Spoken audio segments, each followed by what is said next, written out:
Well, it's such an honor to be here, and I've been looking forward to this trip. It's very exciting. India is very much like Mexico, where we have these tradition. It's culturally a place where storytelling comes naturally to us, and visual storytelling. And it's part of not just religion and culture, but it's part of our everyday lives. And so nobody is better suited to tell great stories than you guys are. And Colleen sent me a couple of links with some of the work that you guys have been doing, and I was so impressed and a little intimidated, because there's amazing work there. So I'm here to learn from you as much as I hope that I can share with you everything we're doing in conservation photography and filmmaking. We're creating the trail because it didn't exist before.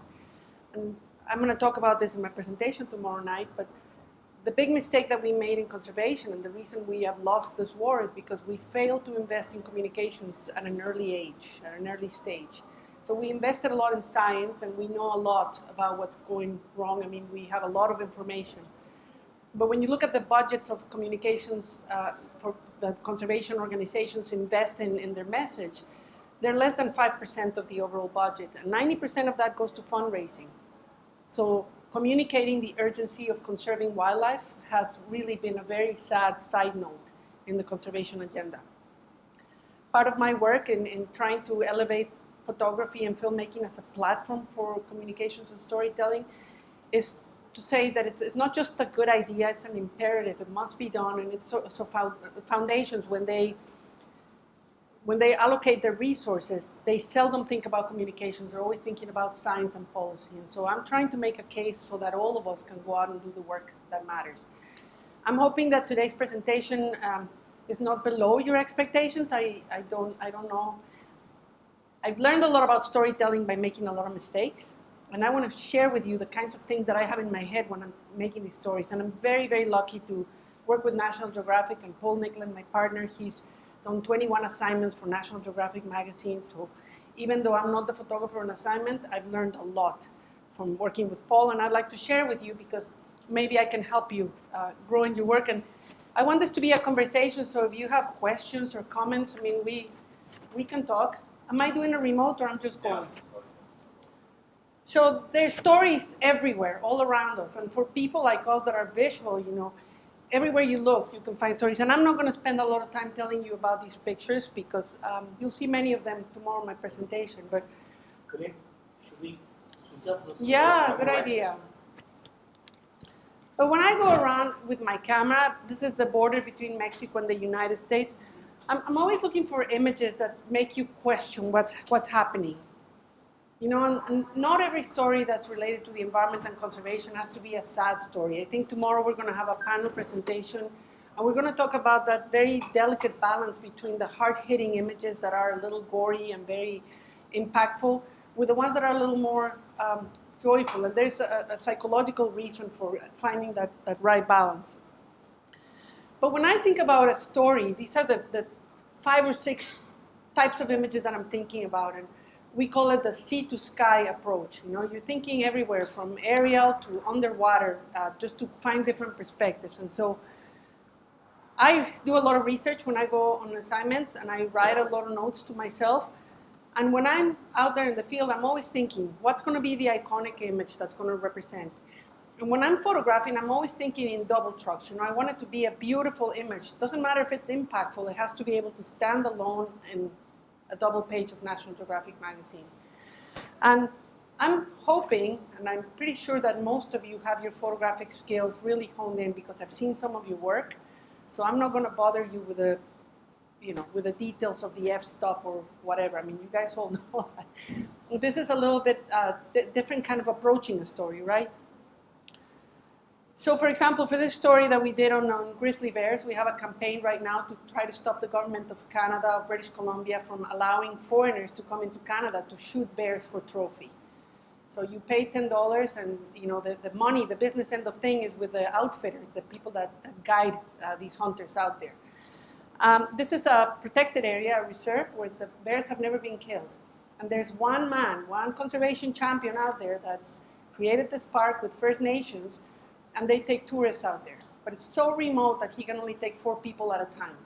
And yet it's just such an amazing place where you can find yourself, from me to where Ramki is sitting, you know, bears come this close because they've never been hunted. And so they're not aggressive towards humans. So you find the picture, the iconic image, and then something that gives you a sense of place. I think a lot of photographers make the mistake of trying to make everything, a very tight shot. You have to put animals in their context, allow the viewer to see where this animal lives. And find, different perspectives for showing the same creature. We always see the picture of the grizzly bear. They're actually very lovely, tender animals. And you always have to find an image that gives you a little bit of action or a more close-up detail to keep it interesting. Something like this. Paul got a better shot of the same situation where you actually see the fish jumping, and that's just because he's a better photographer than I am. But to try to round up your story. For this same story, actually, Paul had an underwater housing, and he got some pictures of the bears hunting the salmon from underwater. So that really starts rounding up the story. At the end of the day, the moment trumps all.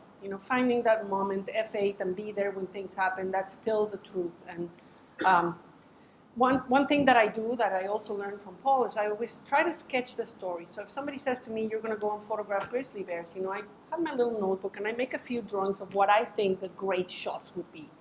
And that way when they happen, they're already in my head. If I was teaching a workshop here today, I would say the number one rule is you need to know your equipment so well that you can operate it in the dark. So when that moment happens, you're not there fiddling with your ISO. Bam, bam, bam, it's already happening. And so sketching, sounds silly, but it actually is very helpful. And when you sketch a shot, you're not thinking about what's possible. You're thinking about what's impossible. And then you work backwards on the technical aspects of, how am I going to make this happen? Here's a great moment. That's Jenny and I. We went to Paris, and it was actually a pretty boring day. There was nothing happening, but it was going to start raining. It hadn't started raining yet, so we bought an umbrella just to be ready. And then as we were strolling by this fountain, I saw the water, and I thought, there's a shot here. And we prepared this. Of course, Jenny jumped, and I took the shot, and people love it. But it's finding those moments. Without the cows, this picture is nothing. When the cows come in to look at the laundry, it becomes a little funny moment. Same here, without the bubble gum, it's just pretty boring. So being ready, I think is interesting. The biggest thing that I can teach you today is something that Paul and I have developed. We call it the 20-60-20. It's a very important rule. So when you're working on assignment, either for yourself or for a magazine, the first 20% of your time and your resources, you allocate to bring something for your editor that's sharp, that's well composed, that's in focus. That's probably going to be your most boring shot, but it's something that's probably going to be publishable. Something like that, it's just a picture of a boring bear.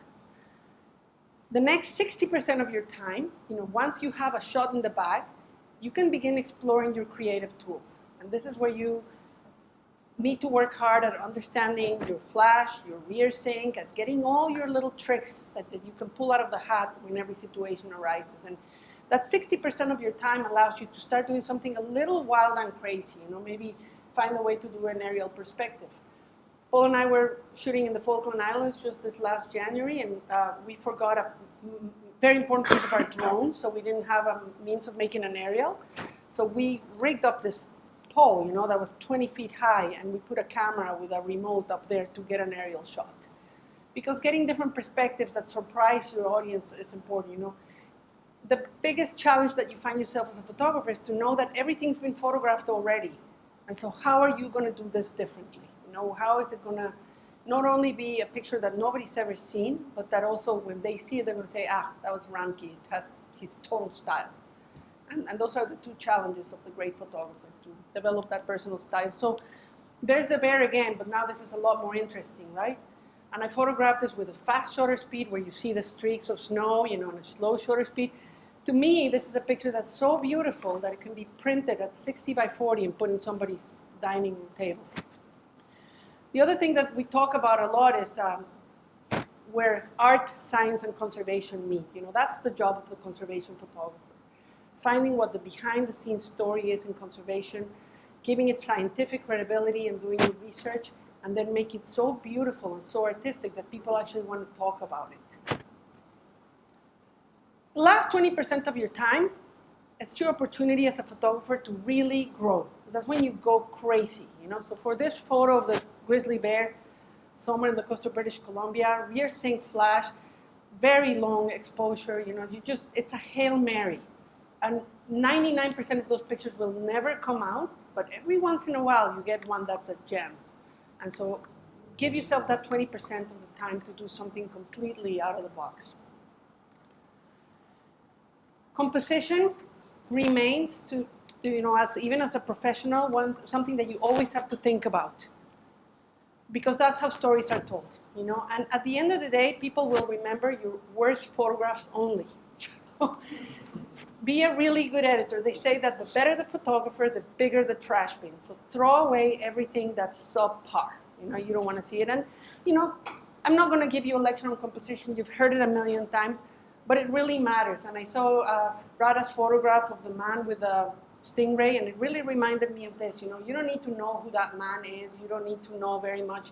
All you see is this action, right? And so composing for that is very important.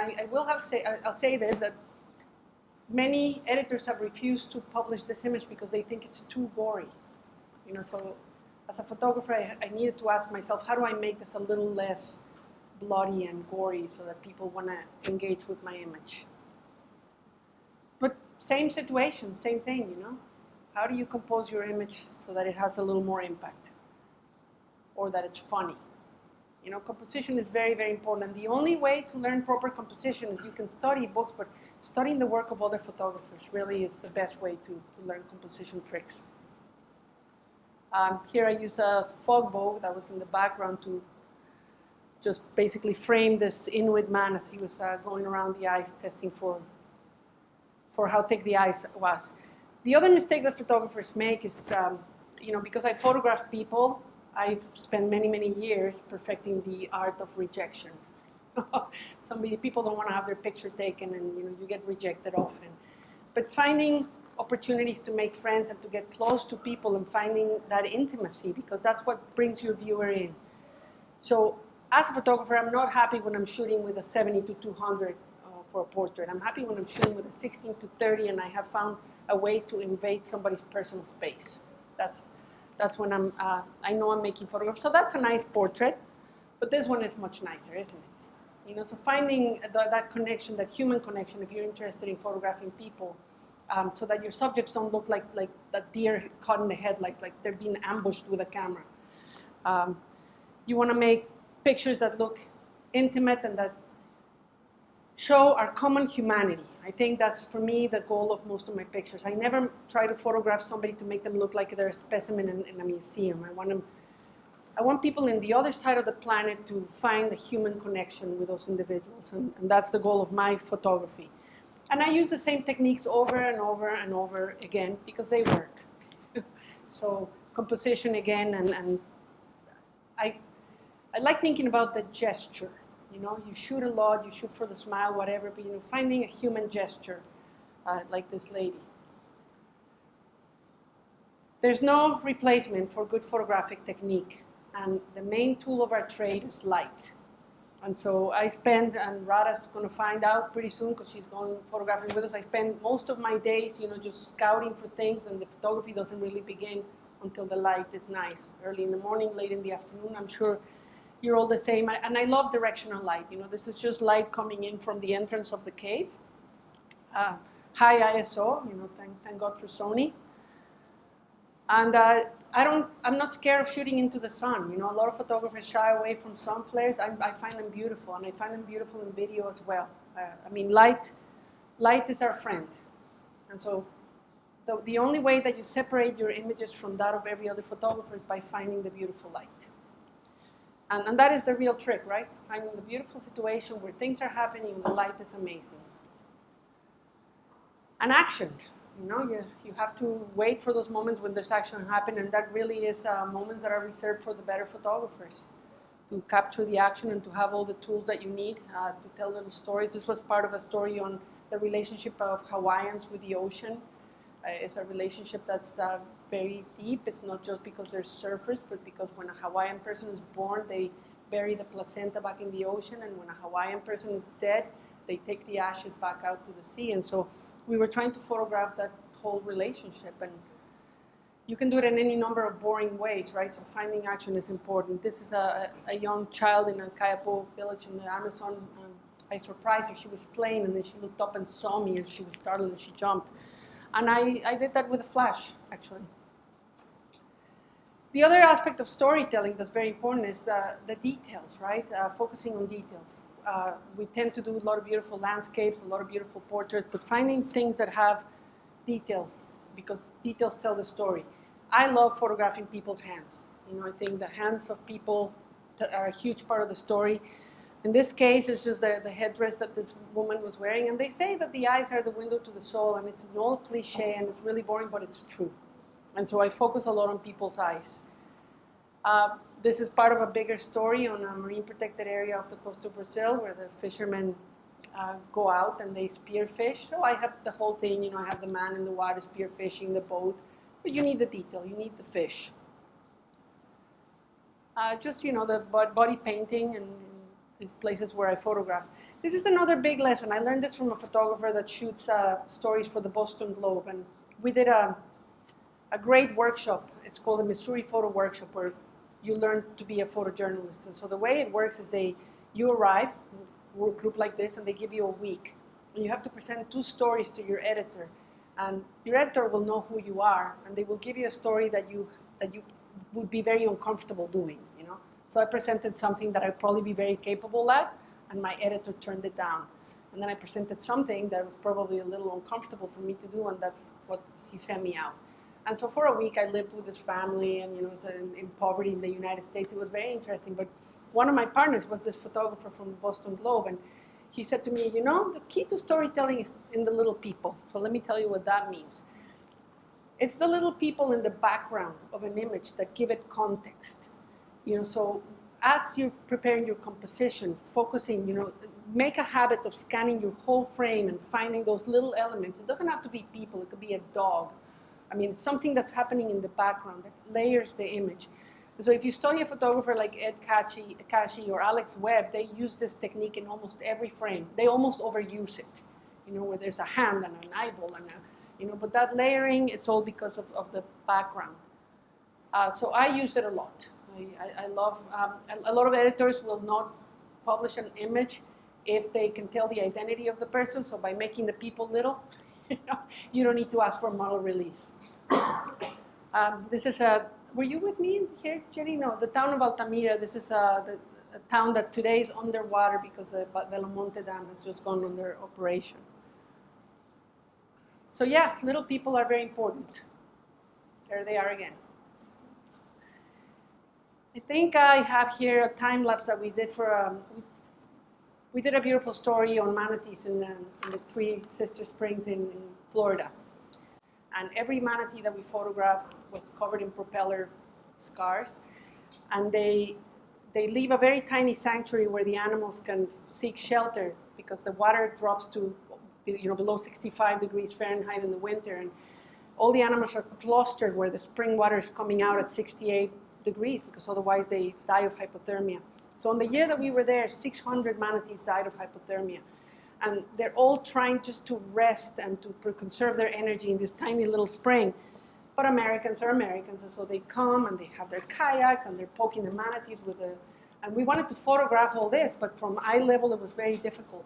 And so we rented a cherry picker. You know, I couldn't believe it. I phoned the company, and you know, those big cherry pickers that they use for cable companies, they rented me one. I mean, they didn't even ask me for a license. They delivered it to our hotel. I mean, it was an enormous machine. And so we drove it to the edge of the spring, and we were 90 feet up in the air, and we were able to capture this. So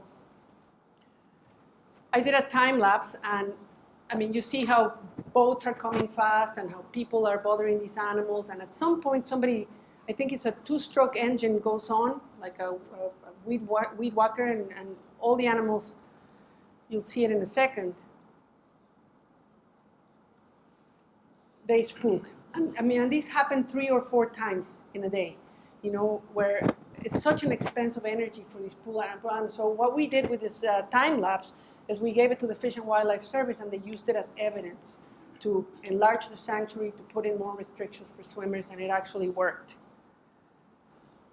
So I think that's all I have for now. And I'm going to pass it on to Jenny, and then I really would like some questions and a conversation because I want to learn from you as much.